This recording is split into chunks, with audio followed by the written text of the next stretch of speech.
Hi everyone, Amanda Saladin here from Love Life Yarn, and today we're going to be making these adorable little wristlet keychains. So you can see here, very simple project, and it just uses a variation of a single crochet stitch called a thermal stitch, which is a very secure stitch. Now this uses fingering weight yarn. You really could do this with just about any weight yarn you want, except for the super bulkies kind of things that would be too big. But you just would reduce the number of stitches you start with. So if I was doing a worsted weight or DK, I might try 4 stitches and see how wide it is. So it's really customizable. This is a fingering weight yarn. I liked the color changes in it. It's hard to see on this, but you'll see the yarn very soon. And I love the way that it can hold your keys. And it was super simple. It actually was inspired by just this little piece of hardware that I found in a package of 4. So you can get these. These were at Hobby Lobby, but you can really get them anywhere, order them online. Doesn't matter. Unfortunately, I don't have Joann anymore, so the only store I have nearby is Hobby Lobby, because our Michael's is pretty far. So I was just perusing the jewelry area, found these, and decided to make this. If you wanted to make a lanyard that went around your neck, obviously you would just make it longer. So super simple, customizable, but very functional and very durable thanks to the thermal stitch. So I'm going to show you step by step how to crochet these. So are you ready? Let's get started. Materials underneath this project include just some scrap fingering weight yarn, a size F 3.75 millimeter hook, these swivel clasps, I got these at Joann like I said, and a yarn needle, and some scissors. All right, we're going to work around our swivel clasp to begin with, so go ahead and start with a slip knot on your hook and insert in the middle of the clasp and single crochet. So draw up a loop, yarn over, and draw through 2. Mine is not cooperating here, so let's pull it through the second one. There we go. So we're going to do 6 stitches this way. So there's 1, insert, draw up a loop, yarn over, draw through 2. So 2 stitches, 3,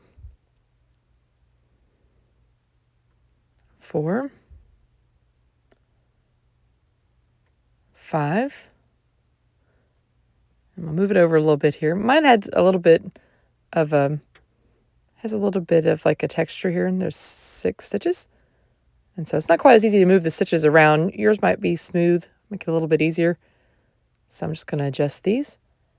And now we're going to turn and chain 1 and work in the back loop only. So split the stitch, and we're going to single crochet in each stitch, back loop only. This will set us up for the thermal stitch.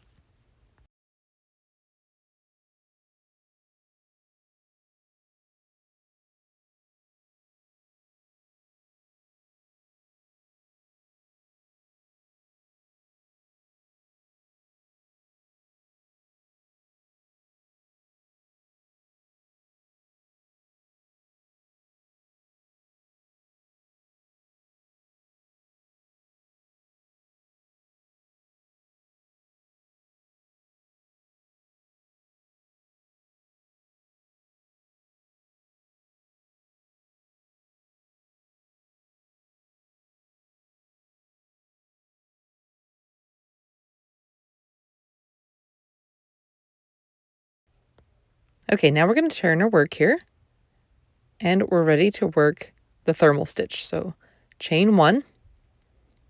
We're always going to work in this back loop until the very last row. So split your stitch, and now also insert in that loop we skipped from the row below. So a lot of times I have to, in these first few rows, I have to use my fingernail to get it in.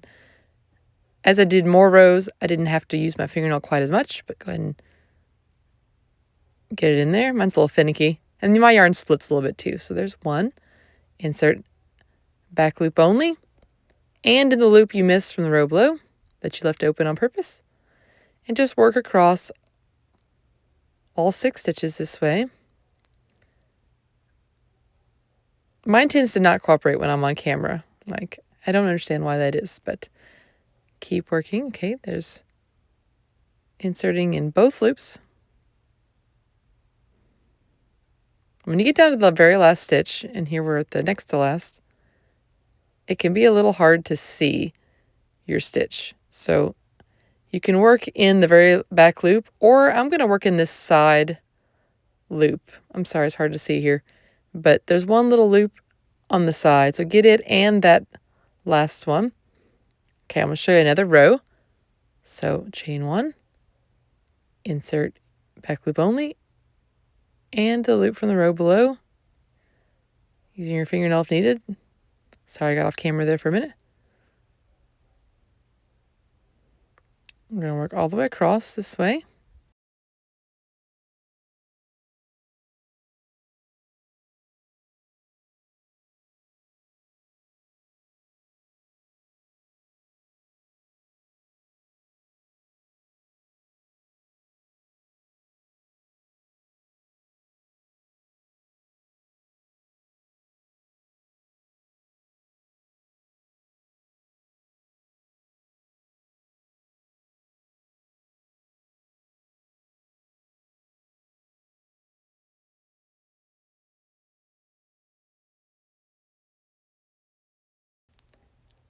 Like I said, in your first few rows, this back loop can get a little tricky, so you can work in the back loop only or in the little loop you see off to the left side.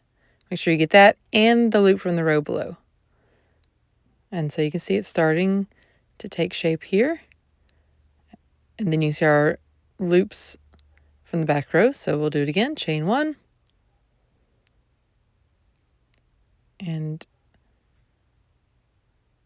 work the thermal stitch, which is working in the back loop only, and the row below. I'm sorry, my camera's getting a lot of focus here.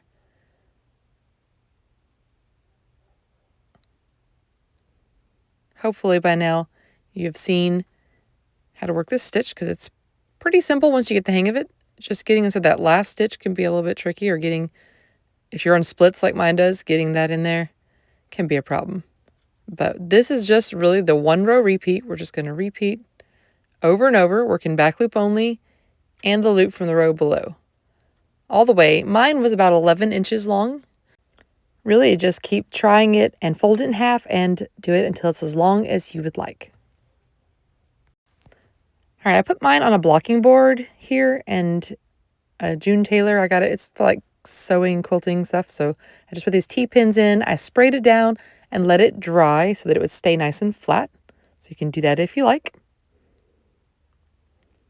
And then here it is off the blocking board, and it was curling kind of like this, but now that I blocked it, it stays nice and flat. You can also block it if you like, folding it like this and block it to where it'll stay really, really flat folded. Totally up to you. So now that we've got it done and it's as long as we like, we're going to attach our other end. Okay, so chain 1. Now, the way that we're going to work this one is, instead of splitting the stitch like we did before, we're going to work under both loops and then still go into that loop that was from the row below. And we're going to work each stitch this way. This is how you finish off the thermal stitch, so it doesn't have a loop hanging out in the row below. So just work into both loops like a normal stitch and grab that loop from the row below.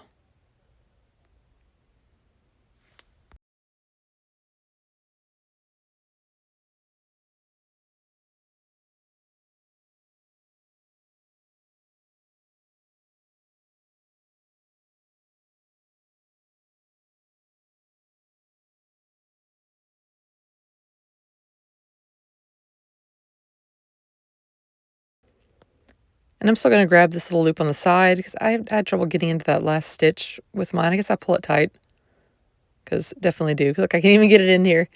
Having trouble with this last stitch. So I got in that side loop and still grabbing that loop from the row below to finish out my very last row. So whenever it's the length you want, work this row. Okay, you can see it leaves both ends now. There's no little loops hanging out both sides. So go ahead and cut yourself a length of yarn, and we're going to thread our yarn needle.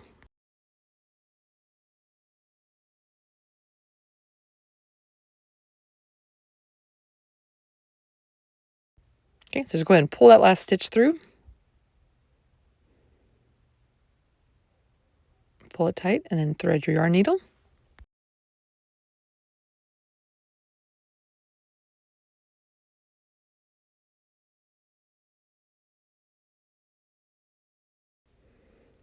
All right, so what I'm going to do, I just put it through the middle And then I'm going to go through the middle of the swivel clasp and then into the next stitch. I'm going to keep repeating this until I've gone through all the stitches.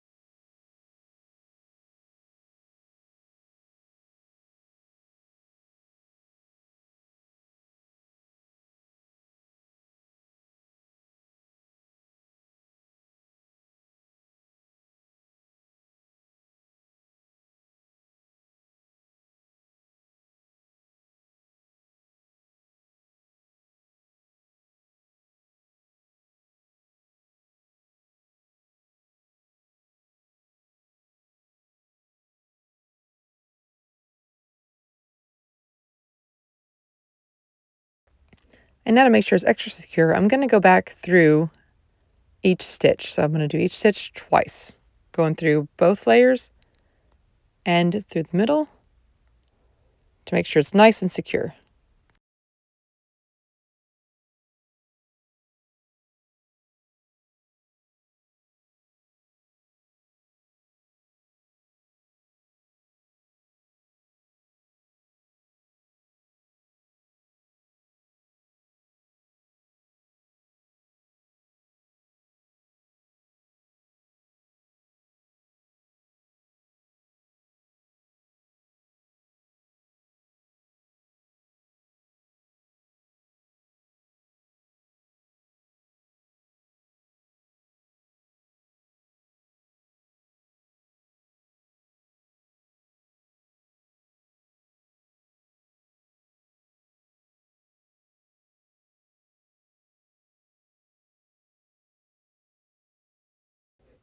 All right, so you can see both sides here, nice and secure, and it looks good. Doesn't look like this was an afterthought to get the other side on there. And now I'm going to pull the yarn through to the back so I can weave this in. Okay, so I'm just going to go through these stitches.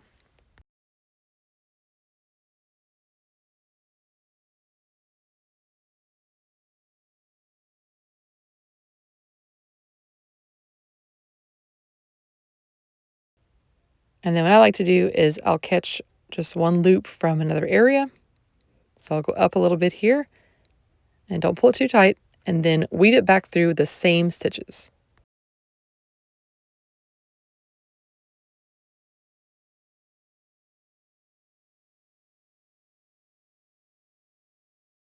If you really want to make sure it's secure, you can go back again, but I found that 2 times usually works for me, so I'm going to clip my yarn. Pull it a little bit here. And then there is the finished project. Oh, I can see that I've gone around my swivel clasp there. This is the finished item, and you can put it on your wrist, have your keys out there, and I love this. I think it's something I'm going to get a lot of use out of. And don't do what I do as far as the swivel clasp, because it's originally I went around mine. I'm going to fix that for the finished item. You can see right here where I went around there.